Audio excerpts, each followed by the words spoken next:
Bruchot habaot, ladies. Thank you so much for coming out here on this Wednesday night. I'm so happy to see that just mamash a week before Purim, you're venturing out to hear a shiur Torah that I hope is going to enhance your Chag all the more. And of course I have to thank the viewers on Torah Anytime and also the ones who log on to ohelsarah.com to watch the shiurim, for always tuning in and also for sending their wonderful messages, because I was, everybody knows that I've been sick with pneumonia the last couple of weeks, and I wasn't able to tape the way I usually do. So I want to thank you so much for all your heartwarming emails, people who called in and wrote in wishing me a refuah shlema. Baruch Hashem, I'm feeling much better and we can get the ball rolling. Hashem took care of me so that by Chag Purim I should be able to enjoy the Chag. I also want to thank all those people out there and in here who are donating to the Israel Seudah Fund. We have a collection, tzedakah, to give for my Rav and Rebbitzins Keilah. They have a communal seudah for poor families. They put up a huge tent and they set up table. They hire, a caterer. They set up tables and chairs, and they have a DJ and activities for the kids. And so we're collecting for the communal seudah for these poor families. It's nicer when they're all together than everyone, in their own home celebrating in a kind of measly way. So in this way, everybody gets the same meal and enjoys in the same fashion as everybody in the neighborhood. So for all those who wanted to know if we're still collecting for the Israel Seudah, yes we are. You can log on to www.ohelsarah.com, click the donate button and donate there, and just make sure to indicate in the notes that it's for the Israel Seudah for Purim. Okay. So again, I want to thank you for being here. And before we begin, I want to tell you that I once took a survey and I asked a room full of women the following question. I said, how many of you ladies look forward to Purim? And many of them raised their hands. Then I asked them, how many of you look forward for it to end? And the other half raised their hands. So we had kind of like a 50-50 situation where basically half the room was looking forward to those 24 hours of Purim, and the other half of the room couldn't wait for those 24 hours to come to an end. Almost every Chag makes sense and fits very much with what we are as Jews. For example, on Pesach, we eat matzah and we drink the arba kosot. That makes sense. Then we have Sukkot, where we build the sukkah. That makes sense. On Rosh Hashanah, we blow the shofar and the mood is very serious. Makes sense. All these chagim are very poignant and they're very meaningful. They're very uplifting and inspirational, and they make sense, and there's an order to these chagim. But then we have this one chag during the year called Purim, which is total chaos and craziness if you think about it. The house becomes a wreck, right? Your husband looks atrocious from all the drinking, and when you look at him in his drunken state, you wish you weren't related to him. And then of course you're afraid of your sons who are at the yeshiva drinking away. There's all that traffic that you encounter as you're driving and delivering mishluchei manot. So the question is, how does this day fit in with what we as Jews are about?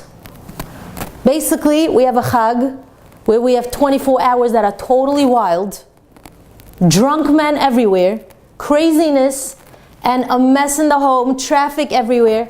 How is this in any way what Hashem really wants from us? How is this good, and how is this a Jewish ideal? To get drunk? To run around the streets like a madman? Traffic? Messy house? How is that? And before Pesach? Because don't forget that also the Chachamim tell us that Yom Kippurim is Yom Kippurim. Yom Kippur is a day that's like Purim. You know what that means? It means that Yom Kippur is almost as holy a Chag as Chag Purim. It means that Chag Purim could be a greater day, potentially, than Yom Kippurim. How do you explain that? Explain to me how the mess on the floor and the 700 packs of wafers makes me a holy person. How did the Haman Tashin make me a greater individual? Can anybody explain that to me? How does that make this day greater than Yom Kippur itself? The Nash makes me a better person, a holier woman. So tonight we're going to redefine Chag Purim, and hopefully by the time we're done, we're going to have a new understanding and appreciation of what's accomplished on this very auspicious day. Hopefully we'll understand why this day is so powerful, so meaningful, and so important, dafka because it's so chaotic. Now I have another question. Do you feel proud to be associated with other Jews? Like, let's say if you hear a story on the news about a Jewish person that accomplished something, do you feel proud to be associated with the Jew? Yes. Yes or no? Sure. Or not? Yes. Yes, you do. Okay. There are times we feel very proud to be Jewish when we hear all kinds of stories of corruption in the Goyish world, in the Gentile world. And then we say, look how crazy this world has become. Oh, Baruch Hashem, we're Jewish. Baruch Hashem, we're religious people. Baruch Hashem, yesh lanu Torah. But then there are times that we hear stories like the story of Bernie Madoff, or some big rabbi who's been arrested for money laundering. And it's those moments where we feel that Jews are not so different than everybody else. Then we hear stories about the immoral activities of the priests and what they did to the children in the back room of the church. And we say, oh wow, thank God we're Jewish. Thank God we have Torah. But then we read the newspapers and we hear about rabbis who are engaged in the same acts, and we're embarrassed from the Chilul Hashem. Those are the moments where we feel a little less proud to be associated with Jewish people. Sometimes you see the behavior of the Gentile world and you're so proud to be Jewish, but then some frum woman in the grocery store cuts you off on the line and speaks to you very rudely, and you're embarrassed for her that people should know that she's Jewish. Sometimes there are talmidot that describe to me the most disgusting scenes in a movie, and I say, oh, Baruch Hashem, we're Jewish. Baruch Hashem, we're religious people.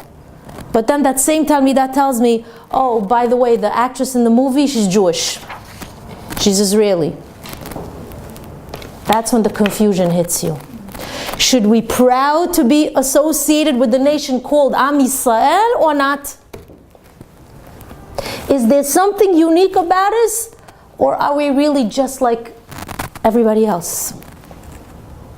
Today we're going to understand who we are and what it means to be a Jew and how that's connected to Purim.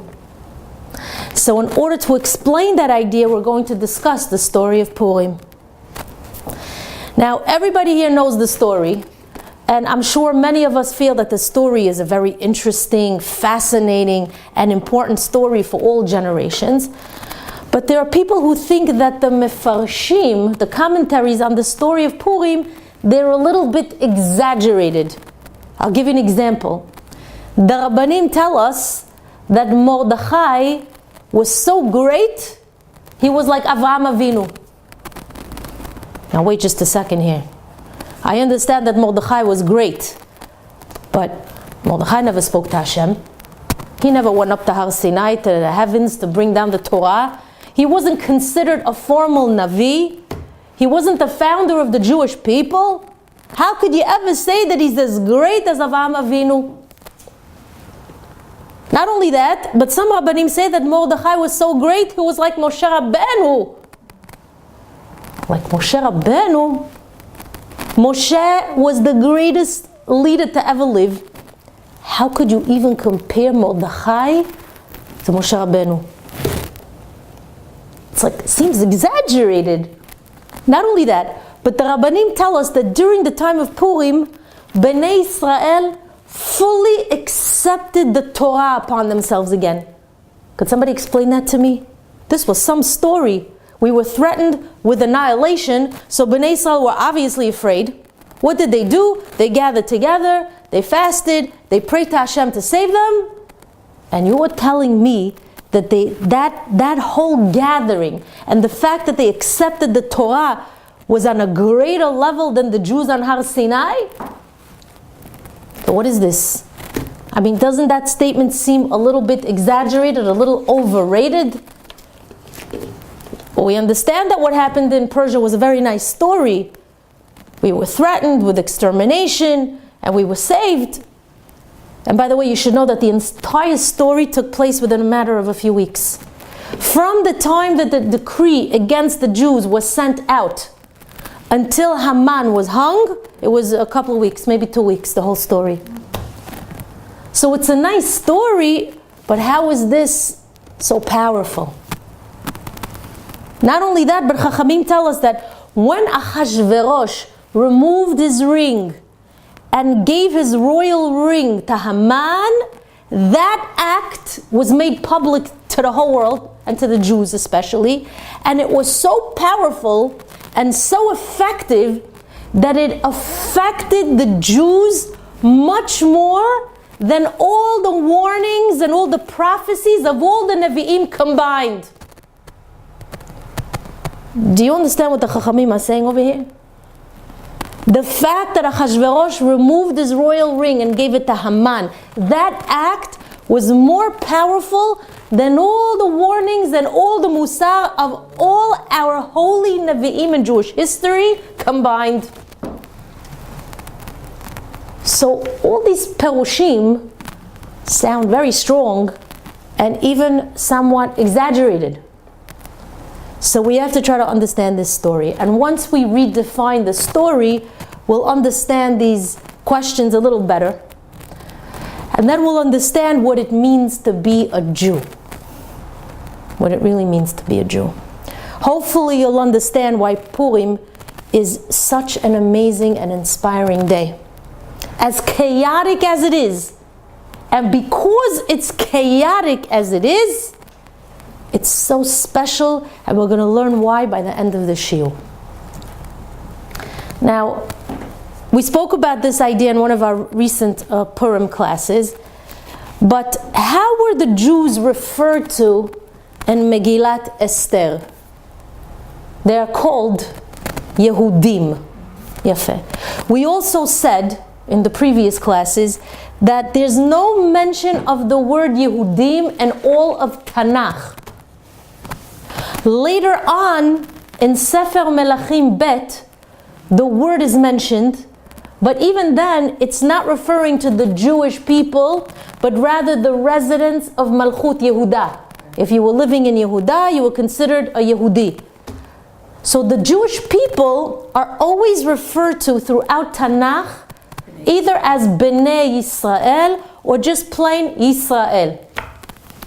But in Megillat Esther, it's the first time that we're called Yehudim. Why is it that it's the first time we're called Yehudim? Very interesting. So, I want to tell you that I once read, very many years ago, a secular article. It was written by a non-Jew that made me very proud to be Jewish. It wasn't printed in a religious magazine, obviously. And the article stated at that time that there were 14 million Jews in the world. 7 million in America, 5 million in Asia, 2 million in Europe, and around 100,000 in Africa. Now, just so you understand the comparison, for every one Jew in the world, there are 100 Muslims. You hear this? We're at the ratio of 1 to 100. For every one of us, back then, I'm talking about when the article was written, probably now even more. For every one of us, there's 100 Muslimin. And even with this ratio, one single Jew is more powerful than all 100 Muslims combined. So the author of this article provides us with the facts, proving it. And he was a Muslim. And he writes, he says, I'll give you an example. He says, I'll tell you how one Jew can't beat 100 Muslims. He says, Yeshu was one person, he was Jewish. Look what he accomplished. Albert Einstein, the genius and most influential Jew and scientist who was voted by Time magazine as the man of the century, was Jewish. The greatest psychologist of all time, Sigmund Freud, was Jewish. Karl Marx, Paul Samuelson, and Milton Friedman were all Jewish. The man who created the polio vaccine was Jewish. The man who invented the drug that combats leukemia was Jewish. The man who created the vaccine for hepatitis B was Jewish. The man who won the Nobel Peace Prize for infectious diseases was Jewish.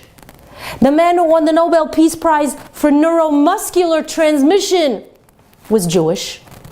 The man who thought of cognitive therapy was Jewish. The man who invented the idea of a pill, swallowing a pill, was Jewish.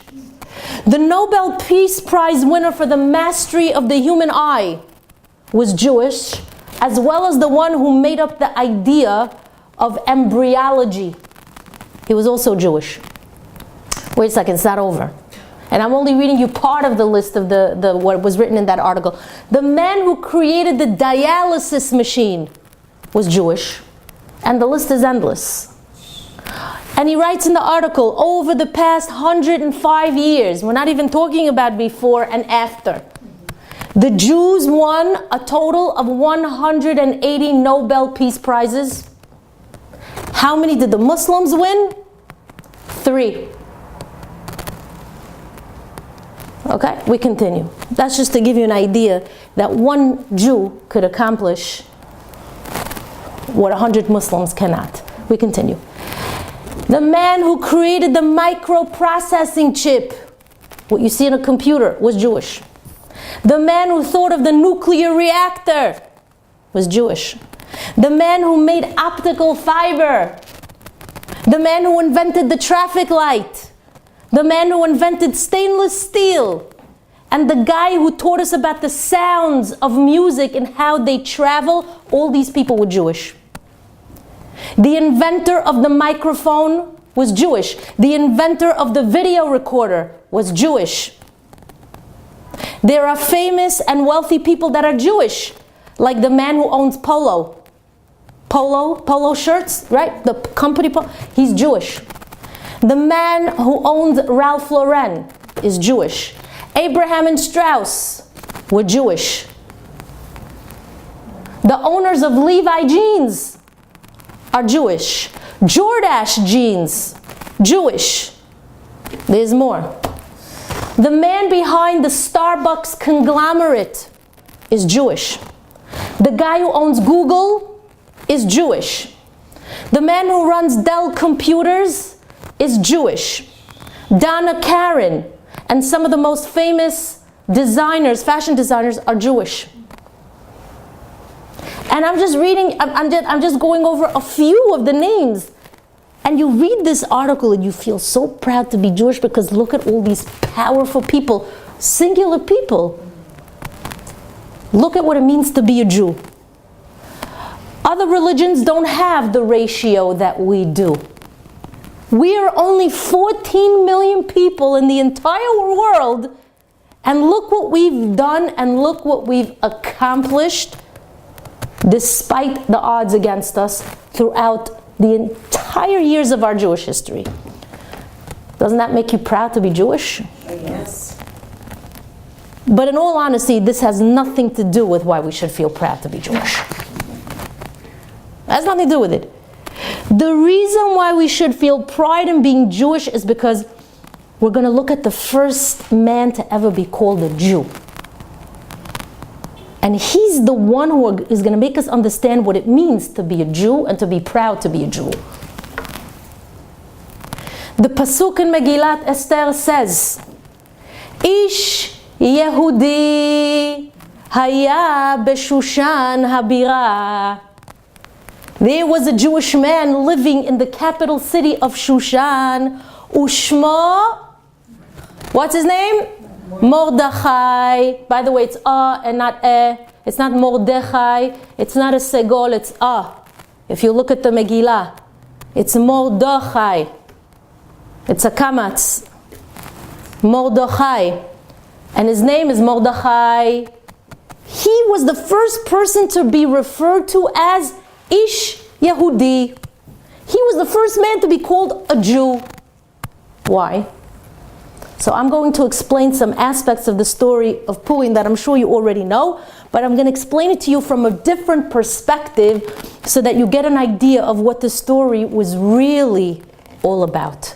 You're going to understand why the story of Purim is so special and why Mordechai was considered so great. You're going to understand why this is the first time that we're referred to as Jews. You're also going to get an idea of what it means to be a Jew, and then you'll be able to appreciate the story of Purim properly. Okay, let me explain you the background. Since the time that Am Yisrael became a nation, which was when? At Har Sinai. And then they traveled in the Midbar for 40 years, and they entered Eretz Yisrael. So since the time that Am Yisrael became a nation, until the story of Purim, the Jews were living in Eretz Yisrael. And what that means, and you have to know what that means. What that means is that the person you interacted with, if you were living in Eretz Yisrael, was usually another Jew. Your neighbors were the Klein family and the Stein family. These were the people on your block that you spoke to, shopped with, carpooled with. These were the people you bought from. Those were the bus drivers and the sanitation workers. Everybody you ever saw was Jewish. Every now and then, we'd have to deal with an enemy who wasn't Jewish, or a couple of goyim that lived in the town. But basically, Chachamim tell us that for 900 years, since we became Am Yisrael and we were living in Eretz Yisrael, we were surrounded and we were a part of Yisrael. We were a part of the Jewish nation. We were barely ever challenged by a Gentile in our history in Eretz Yisrael. We felt strong. We felt powerful because we had our own country. We had a Bet Mikdash. We had our fellow Jews as neighbors. The society we were living in was Jewish. And we all followed the God-given laws. So being in Eretz Yisrael meant that we were experiencing what it meant to be part of the nation called Yisrael. So far, so good. But sadly, the Bet HaMikdash was destroyed. And for the first time ever, the Jewish people were not in their homeland anymore. Never in their history as a people were they ever outside the country. Never had they had to live on a block with a man named Smith or Jones or a guy named Ahmad and Muhammad. So when we were exiled from Eretz Yisrael, we started to believe a certain way. We believed that we were no longer what we were, and we thought we no longer have the power that we used to have, or the strength of character as a nation. And what happened as a result? We decided we have to be different. We have to be different. Many Jews consciously decided that they have to ease their way into the Gentile society that they were now a part of. Why? Because we felt that we were no longer considered this big deal. And that means that we're not in our country anymore. So we have to adapt kind of a more humble demeanor. We have to lower our heads and assimilate into the culture that we're now in.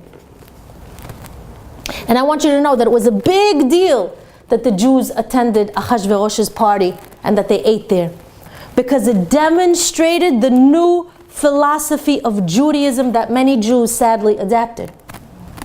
It was the new philosophy of, listen, if you're a Jew and you're not in your homeland, if you don't have the same comforts that you used to have, if you don't have the Bet Mikdash, then you better obey the laws of the new land and you better attend the Gentile feast.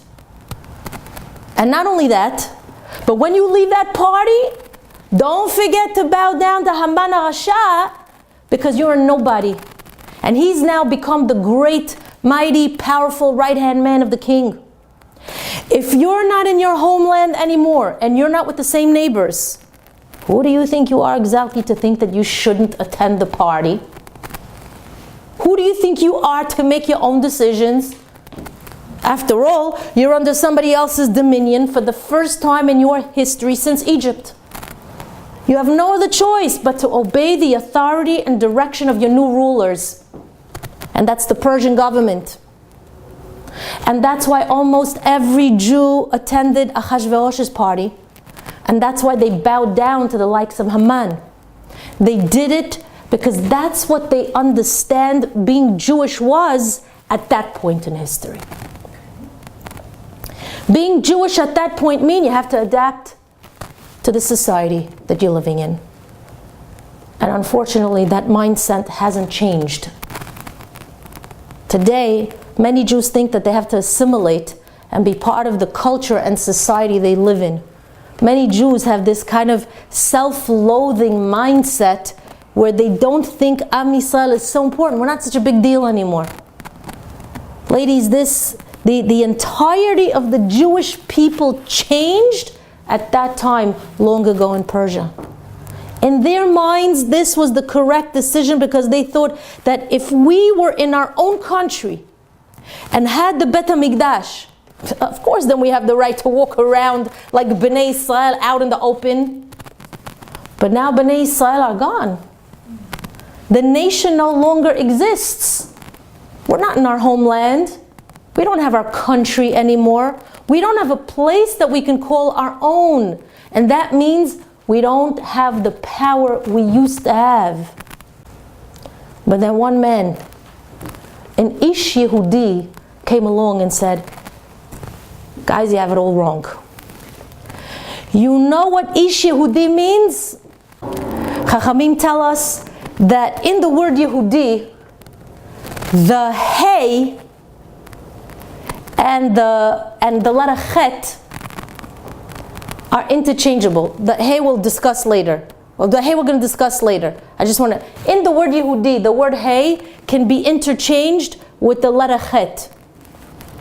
So Chachamim tell us Mordechai wasn't just an Ish Yehudi. He was an Ish Yechidi. He was a Jewish man, but more importantly, he was an individual. He was one man who understood and thought, I don't care where I am. I'm still unique. I'm still a Jew. I might be under somebody else's authority, but I'm not under their power. I could walk around feeling very connected and still dedicate myself to my ideals, my morals, and what I believe.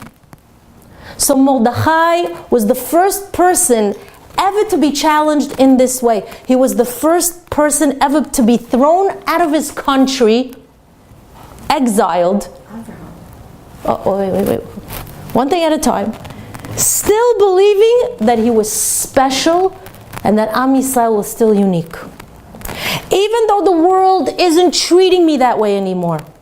Even though my neighbors don't think so. Even though the bus driver and the grocery store owner doesn't think so.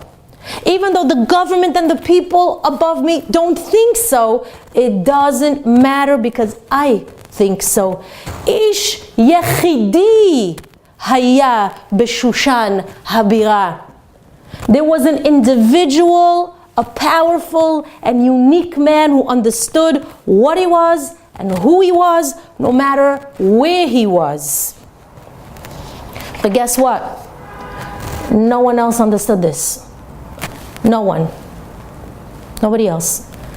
And if you think about some of the Jewish people that we heard about over the past few generations, you're going to see the power of the Yachid.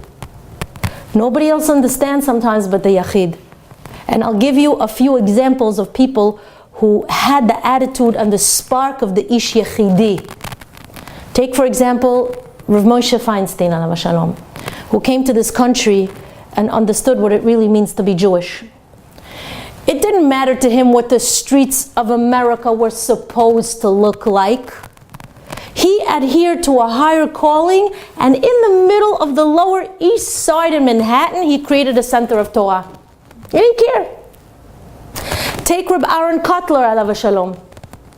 He came to the city of Lakewood when there was no yeshivot, no Torah learning over there. There was nothing. It was a barren desert of spirituality. There was only him. And he came to Lakewood with the same understanding and belief like Mordechai HaYehudi, Mordechai HaYechidi. He had that feeling inside of him, I am a Jew, and it doesn't matter what everyone else thinks or how they choose to treat me. I'm an Ish Yechidi. And all by himself, Reb Aaron Kotler, with his own two hands, he built up the Lakewood community to a giant center of Torah learning. He built the yeshiva that today houses over 5,000 talmidim. If you would have told Rav Kotler in the 1950s that the yeshiva is going to house 5,000 talmidim in the future, he would have thought you're crazy. 5,000 students. But look at what one man accomplished, an Ish Yechidi.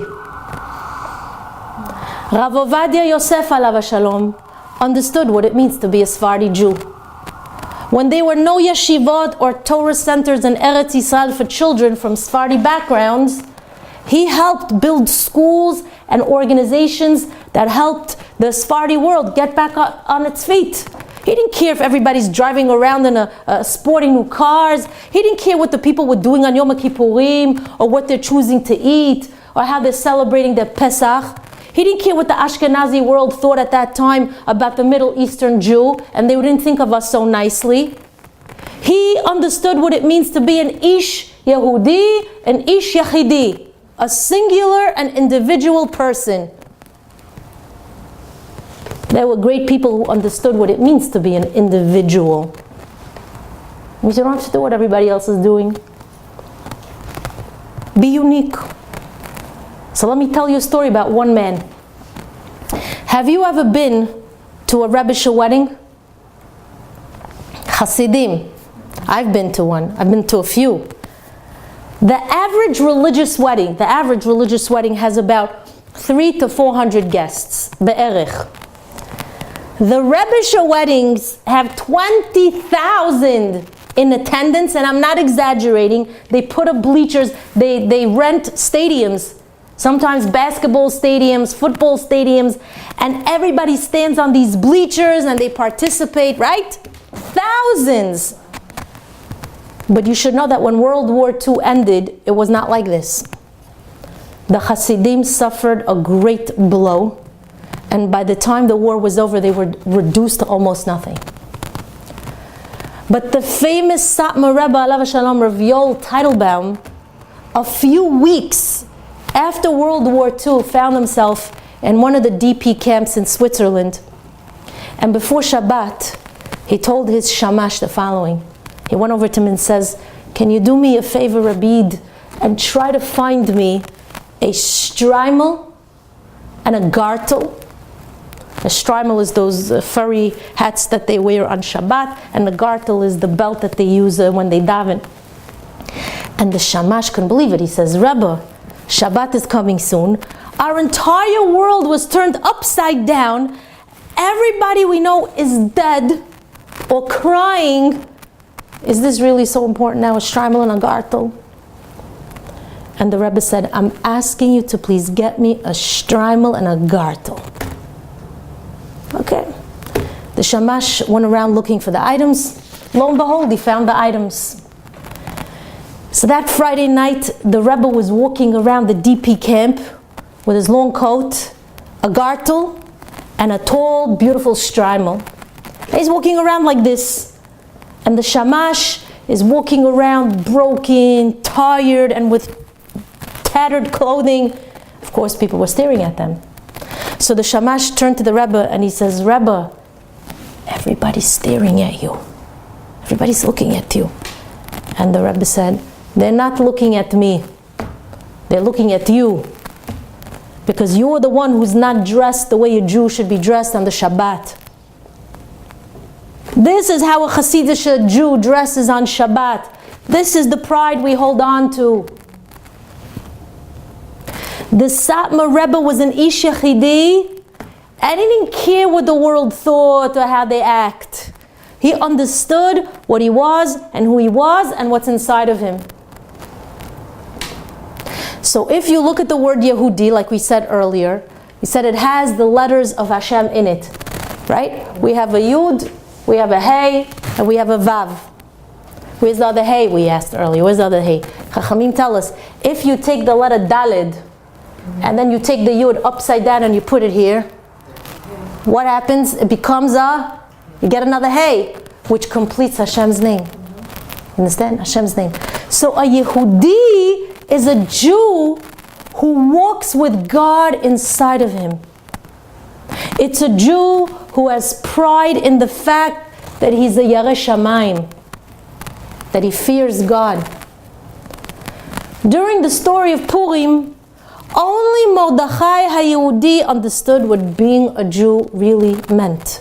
He understood that although we are not in Eretz Yisrael, with a built Bet Migdash, we're still Yehudim. We don't bow down to the ideals of other nations. We don't submit to the immoral ways of the secular world. We don't give in to the temptations of the society that we live in. We are Yehudim and we are Yechidim. But I want to know who the first person was to call the Jews Yehudim. You know who it was? Haman. Exactly. The man's name was Haman. He was the first person. If you look in Megillat Esther, you'll notice the first person to refer to us as Jews as a nation, meaning Jews as a nation, was Haman. And that's very significant. You know why? Because there's one group out there that knows what we are more than we know what we are. And that group is called our enemy. Our enemies understand what it means to be a Jew. And how do we define a Jew?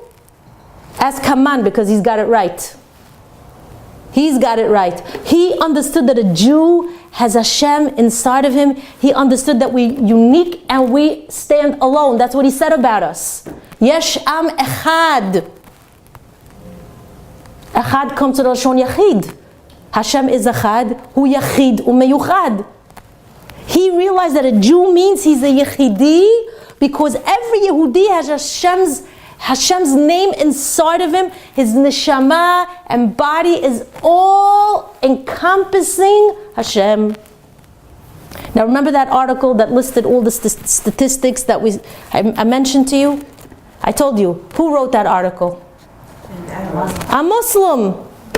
And would you believe that the rest of the article he's wondering why the Muslim world cannot achieve what the Jews achieve? He wondered how the Jewish people, who are so few in number, are able to reach such heights, while the billions of Muslims are doing barely nothing. They're busy blowing themselves up and other people. They're busy creating havoc in the world. They're busy creating fear and instilling fear in other people. But the point is that this Muslim who's looking in from the outside understands what the Jewish people are and what we could be. Haman also understood this idea. He knew what it means to be a Jew and the importance of being a Jew. Mark Twain also understood what many of us don't. And he wasn't necessarily a lover of Jews, but he understood what a Jew is. And in his famous essay titled Concerning the Jews, that's what it was called, he writes about Judaism and anti-Semitism. It's a very, very long essay. And I want to read to you just a few of the words from the article that was published in 1898, I believe it was, in Harper magazine. Listen to what this goy understood about the Jewish people. It's just a few of what just a little bit of what he wrote. Listen to what he says. He says, I dare say that for centuries there has been no more quiet, undisturbing, and well-behaving citizen as a class than that same Jew. It seems to me that ignorance and fanaticism cannot alone account for these horrible and unjust persecutions. A person who has for untold centuries maintained the imposing position of spiritual head of 4/5 of the human race and political head of the whole of it must be granted the possession of executive abilities of the loftiest order. In his large presence, the other popes and politicians shrink to midges for the microscope. I shall allow myself to use the word Jew as if it stood for both religion and race.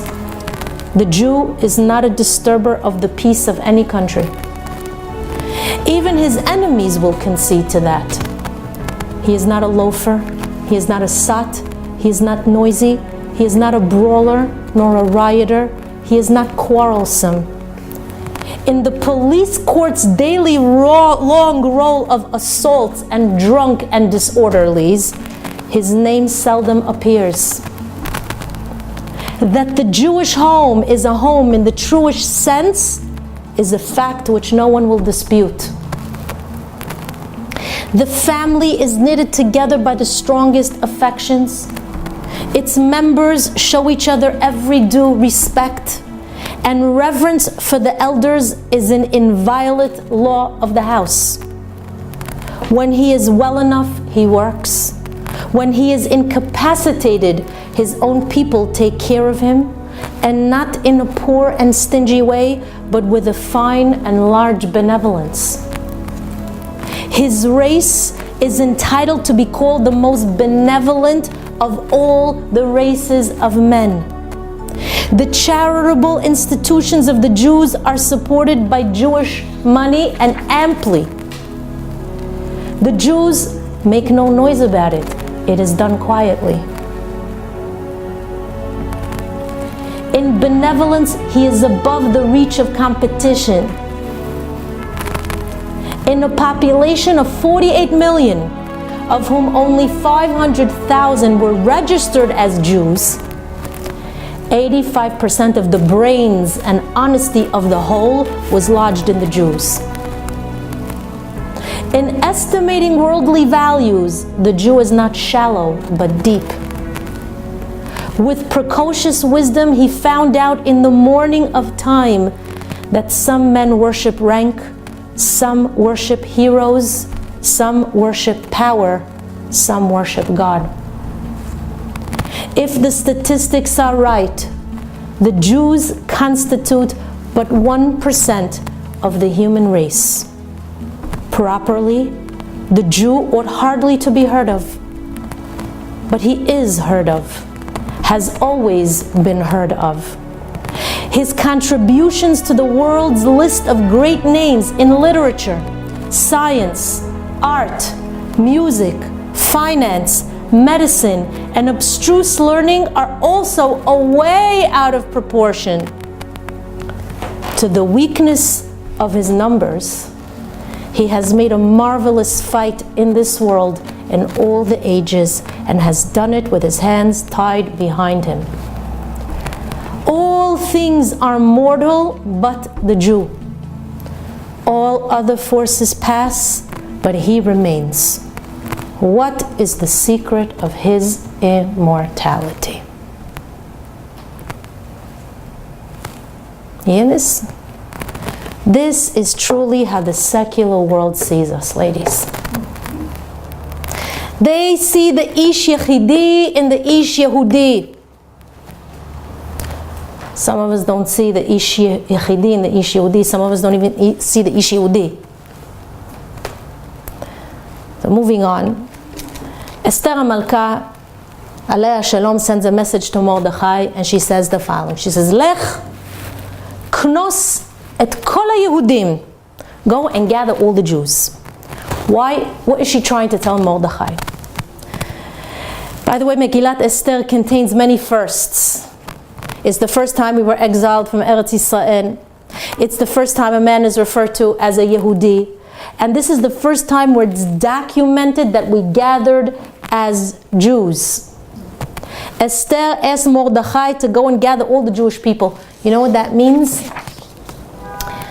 It means, Mordechai, take them out of their societies.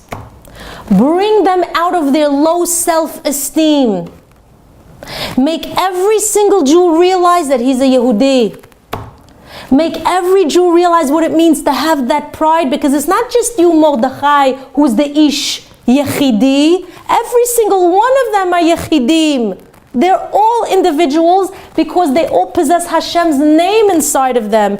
Every single one of them has a Jewish heart, and you have to make every single one of them believe it. And they'll only believe it when they're gathered together.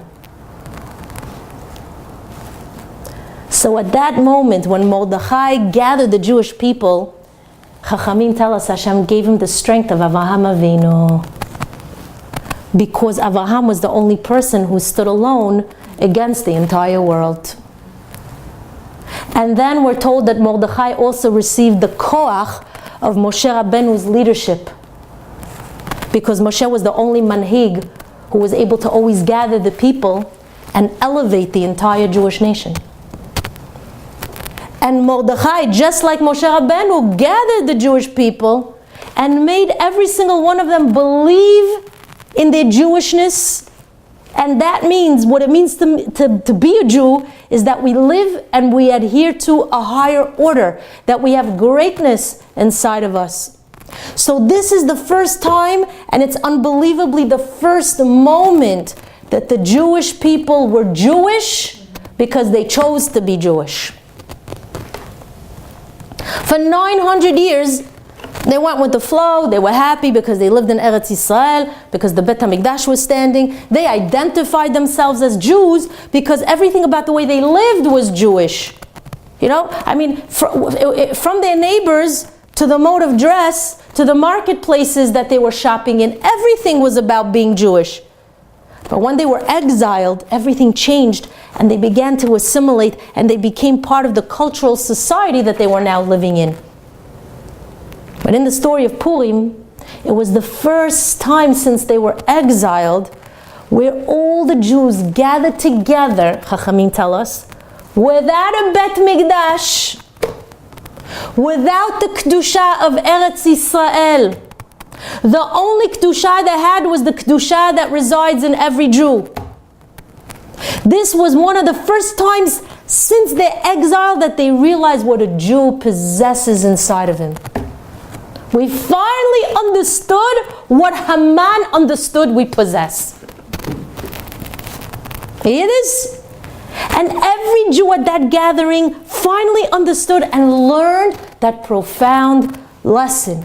It's the first time that we weren't just being Jewish, but rather we chose to live Jewish. To live a Jewish life. We chose to live like true Yehudim. We chose to live like Yechidim. We chose to live like individuals who have a Kadosh Baruch Hu inside of them. And for that you need to be a Yechidi. Have to be a Yechidi. So you know what makes me proud to be a Jew? It's not Albert Einstein. It's not Karl Marx, certainly not, and definitely not Sigmund Freud with his cuckoo ideas. What makes me proud to be a Jew is that every time I talk to another Jew who has Torah inside of him, I get to see how much that Jew understands that he has Hashem in his heart.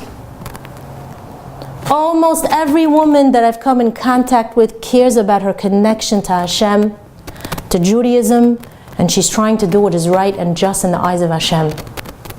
How many mothers do I speak to who say, I'm trying to find a way to inspire my son so that he should remain on the right path?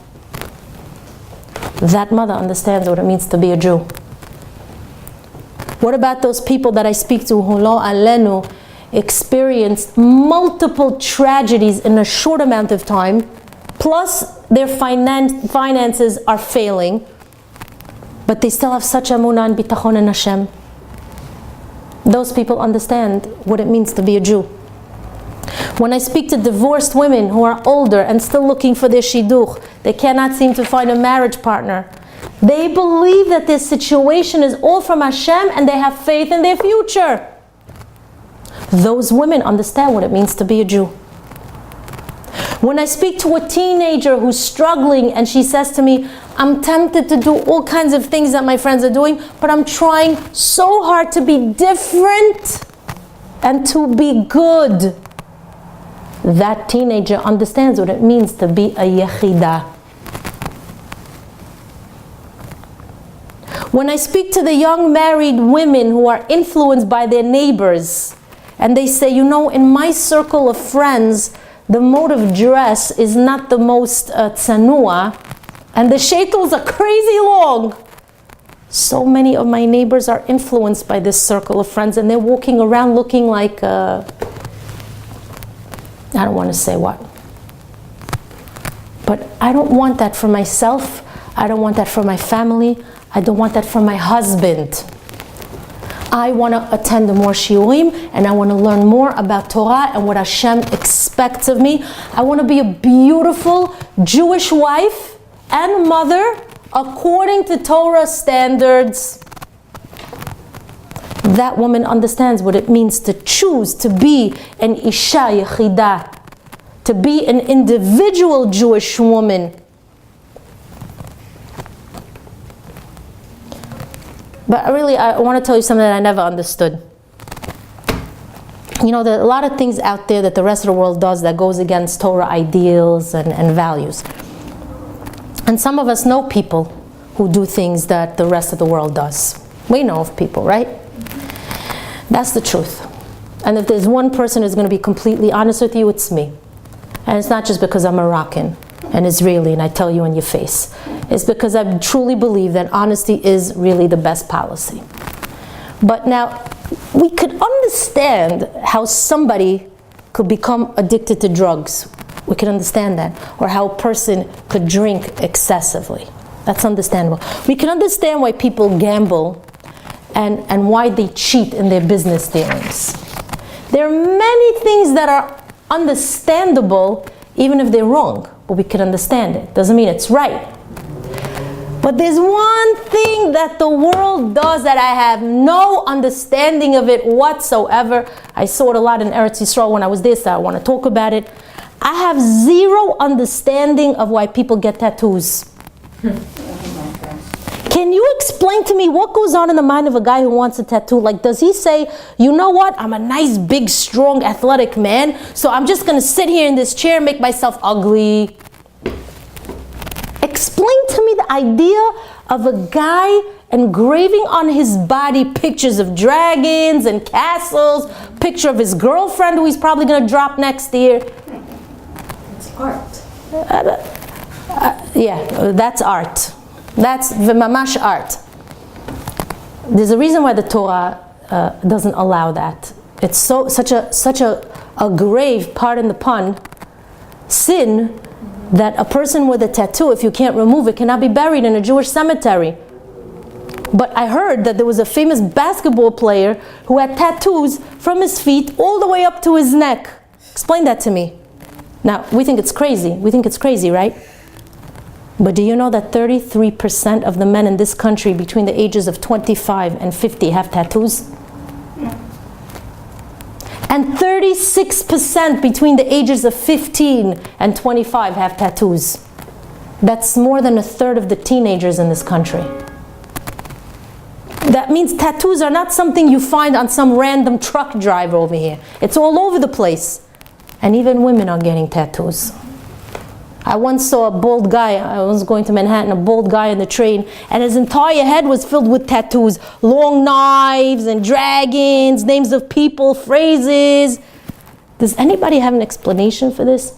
And the worst part is I once saw a young girl who went to the crazy Kabbalah Center in Las Vegas, who had a tattoo of one of Hashem's 72 names in the worst place you can imagine. I have no idea why a person sits under a needle and says, paint me forever. You have any understanding of this? You know what's interesting about it? You know why I'm telling this to you? Because we all know fellow Jews who unfortunately became addicted to drugs or alcohol. We know Jews who cheat in business. We know Jews who do crazy things. But how many boys who grew up in yeshiva and have not gone off the derech have tattoos? Almost none. Almost none. A Jew who's strong in his Torah learning and observance of mitzvot, who's not a Baal Tshuva, who's not a convert, who did not go off the derech, a Jew with Torah that's alive inside of him understands that he's greater than that. That even though he's going through a tough time, had a bad month, but inside of him he feels that he's a Yehudi and that he's part of the Am HaYechidi. He knows that he's a holy person with a holy neshama. He doesn't need pictures of dungeons and dragons to feel like a real man. He's already an Ish. And he's an Ish Yechidi. I'll tell you about Ish Yechidi. There's a famous story about Rabbi Lazer Silver, who survived World War II. Rabbi Silver was one of the #1 chaplains who went around to various DP camps to try to rejuvenate the Jewish people after the Holocaust. So one day he went to a DP camp and he heard that there was a Jew there named Simon Weissmandel. He was a famous Jew, and this Simon guy always refused to attend any of the tefillot or inspirational gatherings. So Rabbi Silver decided to go visit him in his tent, and he says, listen, I hear that you're disgruntled and you're not happy with God. What's going on? So this Simon guy says, no, it's not that I'm unhappy with God. I'm unhappy with one of his servants. So the rabbi asked why. And Simon said, well, when we were in the concentration camp, there was one Jewish man who managed to smuggle in a siddur. You know what he did with that siddur? He took that siddur and he told us that if we want to use it, we have to pay him 1/4 of our daily ration of bread. 1/4 of our daily food just for a few minutes with this siddur. Could you believe he did that? How could a Jew stand there and take 1/4 of people's food away from their starving mouths? People who only weigh 70 pounds, you're going to take away their food and eat it for the sake of them holding a siddur in their hands? How could he do such a thing? So the rabbi says, oh, how many Jews were willing to do that? And this Simon guy says, Rabbi, there was such a long line of men waiting for this siddur. Can you believe all these people were willing to pay with their food in order to use the siddur? And Rabbi Silver says, you know what, you're right. What this man did was horrendous. But you're looking at the wrong half of the story. Instead of concentrating on what that one Jew did, which was a terrible thing, why don't you focus on the dozens of Jews who waited online despite how exhausted they were? They were willing to give up their daily bread weighing only 70 pounds just to be able to daven to the Ribono Shel Olam from a siddur. Ladies, Am Yisrael is amazing. I've yet to find a person who's connected to Torah in any way, no matter how small, who doesn't go to shul at least twice a year. Rosh Hashanah and Yom Kippur. I've yet to find a connected Jew who doesn't possess a little bit of Yehudi inside of him, who doesn't have a little Kedusha, who doesn't have a little bit of what Mordechai possessed. But what I want you to understand is that Mordechai changed the target of the entire nation. At that moment when he gathered all those Jews, it was the first time we chose to be Jews without external benefits. We didn't have a Bet Mikdash. That's beneficial to us. We didn't have a country to call our own. That was beneficial to us. We didn't have Kohanim praying on our behalf that Hashem should forgive us. That was beneficial to us. We had nothing. All we did was gather together as Jews, as unique individuals who believed and understood what we possess inside of us. And every Jew has that inside of him. And you know when you have an opportunity to see this? One day a year on Purim. Listen closely to what I'm going to tell you. Because Purim is the day that half the Jews are drunk, and it may very well be one of the most expensive Chagim besides Pesach. Between the Mishluchei Manot, the Tzedakah, the decorations, the wine, the costumes, the Seudah, the Megillah that sometimes we have to buy for our children or husbands, Purim is an expensive, chaotic, and wild day. And that's when you get to see the truth that resides in a Jew. How do you get to see it? You see, on Yom Kippur, we could all be deceiving. There are many people who come to shul on Yom Kippur. They put on a nice suit. They wrap a talit around their body. They sit there davening and fasting. They look very holy. Anybody could fake his way through Yom Kippur. But you can't fake your way through Purim. Why? Because Purim demonstrates what we possess inside of us. What did we say about wine? Nichnas yain, yatsa sod. Wine reveals who you really are. Purim shows us with all the chaos, all the traffic, all that spending, all the people drunk, that we're all still kedoshim. Purim is that one day a year that you get to see and feel what it really means to be a Jew. I'm going to prove it to you. On Purim in Lakewood, Lemashal, practically the entire town is drunk. And that's not an exaggeration. A friend of mine told me, she goes, practically the whole town is drunk. Well, I want to tell you something. The police of the town of Lakewood say that what they find amazing about that day is that the entire town is drunk. It's chaos. And yet they don't receive one call complaining about a fight that broke out. Not one call. But you go to the bar down the road where there's 6 guys, not an entire town. 6 guys are drunk and the police has to come at least 2 or 3 times a night to break up the fight.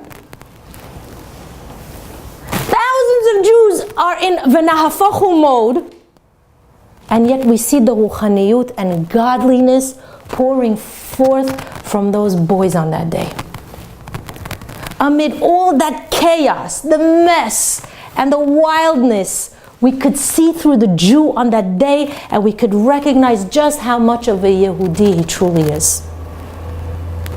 This day was monumental because this was the day when the Jews in Shushan redefined themselves. This was the day when the Jews decided to become and live like Yehudim. That was the day when Mordechai stood up and he said, I'm an Ish Yehudi. That was the day he gathered all the Yehudim, which was a characterization that was defined by our arch enemy Haman, because he understood what it means to be a Jew more than we understood what it meant. So it's considered the day when we reaccepted the Torah because we chose it from our own free will without anybody forcing us or manipulating us. And that, ladies, was more powerful than all the musar of the Nevi'im combined. Because all the Nevi'im were just preaching to the choir. They were talking to people in Eretz Yisrael about Eretz Yisrael. So it went to one ear and out the other. As long as you were still in the country, it didn't go through. But this was the first time that we were forced to identify ourselves and understand what it means to be a Jew outside of Eretz Yisrael. I want to add something, and with this I want to end. Have you ever been in a house on Purim where a bunch of yeshiva guys come jumping in and they start dancing in the middle of your living room and they ask you if it's a tzedakah? You ever been in that situation? Yes or no? Yes. Because I've seen this happening hundreds of times where some of those guys get a little aggressive. Some of them even break things accidentally because they're drunk. Some of them are so drunk they end up regurgitating on your floor. If any Gentile looking on would see this, he'd say, what are those guys doing, just barging into the houses like that, jumping up and down, ruining things, throwing up? And the Goy will say that because he doesn't understand what we know. The Goy doesn't know that so many of those young boys spend the entire Purim day roaming around from house to house in order to collect tzedakah. For who? For themselves? Not one of them is collecting money for himself. They're busy collecting for the yeshiva or for poor people. That's a Yehudi. That's what it means to be a Jew. So yeah, they can act a little crazy because they're tipsy. But on this grand day of celebrations, these boys are partying for the sake of somebody else. It's not for themselves. And then after Purim is over and they manage to get back to themselves, what do? They sit together, they count the money, they collect it for the yeshiva, they're so happy, and then they distribute the funds that they collected for all those poor families. That's what this day is all about for them.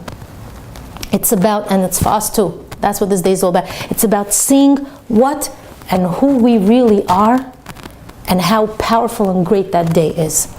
This is a day that if it's celebrated the right way, it could be holier than Yom Kippurim, because so much more can be accomplished by being real than by trying to put on a show, which is what some people do, Yom Kippur. You know, there was once a rabbi, a chaplain, who worked on an army base in Texas during the Korean War. This rabbi, he took care of the soldiers who passed away, made sure they had the proper burial. He counseled some of the soldiers. One Friday night, the rabbi was in his room, and a Jewish soldier comes running in, and he has 3 letters in his hand, and he tells the rabbi, "Rabbi, I don't know what to do. I'm so nervous, Rabbi." And the rabbi said, "What's going on? Why are you so nervous?" And the soldier said, "I'll show you." He pulls out a letter and he says, "I have one letter here from the army saying that I've been called to duty to go to Korea to fight. And I have 2 other letters from my parents." And he says, "Rabbi, I'm an only child, an only son of 2 elderly parents that are not very well. If I have to go fight in this war, they're not going to be okay. In fact, I have a letter from each of their doctors saying how dangerous it would be for their health and their heart and to their future if I would go fight in the war. So Rabbi, can you please do me a favor and get me out of this mess?" And the rabbi looks at the letter and he says, "You got to understand that our country is at war right now. You can't just change your mind, and it's not up to you. You've been drafted." But the young soldier persisted. "Rabbi, please, I need your help." And the rabbi agreed to help him. The problem was that the general who makes the decisions over such a case was on the other side of the army base, 6 miles away. At Friday night, what do? So the rabbi woke up very early the next morning, Shabbat morning. He took the letters with him and he walked 6 miles to meet with this general. He walked into the general's office, he sits down, he presents his case. As soon as he presented the case, the general got so upset and he got up and he started yelling. He says, "This is wartime! What kind of request is this? This is impossible! You're crazy!" and he was so angry that he literally took the rabbi by his lapels and he wanted to throw him out. But then he noticed that on the lapel, the rabbi had a little stone that was carved out like the 10 Commandments. So the general tells the rabbi, Rabbi, do you see this? Do you see this? You see this stone? These 10 Commandments? They were engraved on stone, the 10 Commandments, because stone does not break. The same thing is true concerning the rules in the army. They're on stone and they don't break. So go back to your barracks. I'm sorry, this is not even a question. I'm not going to change the protocol of the army. The rabbi was a little shocked, but he understood. And we started to walk out. As he's walking out, the general says to him, Chaplain, where's your jeep? And the rabbi says, I don't have a jeep. The general was shocked. He says, what do you mean you don't have a jeep? So how'd you get here? And the rabbi said, I walked. Now the general was really flabbergasted. And he says to him, you mean to tell me you walked 6 miles on this hot day just to help this soldier? And the rabbi said, of course. The general was so moved by this that he says, you know what? Sit down. He picked up the phone. He told the secretary, get me the colonel on the phone right now. He proceeded to speak with the colonel, explained the entire soldier's extenuating circumstance. They agree to let the soldier go. And he tells the colonel the following. He says, I'm requesting that he be transferred to the New York City base because that's where his parents live, in New York City. And I want you to give him strict orders that every single night he must visit his elderly parents. He's not going to Korea. He has to visit his parents every night. And then he turns to the rabbi. He says, Rabbi, you could walk back to your barracks. And this rabbi proceeded to walk back in the Texas heat for 6 miles, another 6 miles, just to save another Jew. Ladies, when people see what we possess inside of us, when they see how much we care about each other, when they see what it means to be a Yechidi and a Yehudi, they understand and they start to realize more than we do what it means to be a Jew. So on this upcoming Chag, we celebrate us becoming a renewed nation, us choosing to be a nation. So when you'll venture out on this Chag and give mishluchei manot to your friends and money to the needy people, while you're dancing and you're happy and your kids are enjoying, you should understand what you're celebrating. You're celebrating uniqueness and individuality.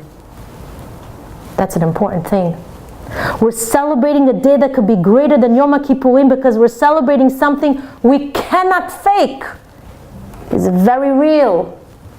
Don't look at somebody like Bernie Madoff, the one person who didn't understand what it means to be a Jew when he failed.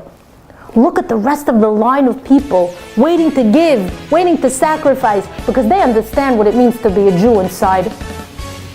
So on this day, our true essence is revealed. On this day, we received the most prestigious title ever given. We were called Yehudim. That means that every single one of us is an Ish Yehudi, and that makes us an Ish Yechidi and an Am Yechidi. So Yeh Ratzon that each of us should recognize the greatness of the Jew inside of her, and from that place we should serve Hashem and be a positive example to the rest of the world of what true morals and values are, of what serving God is really all about, and what caring about others really means. May this Chag bring with it bracha, hatzlacha, yechidut, sason v'simcha. Amen ken, Yeh Ratzon.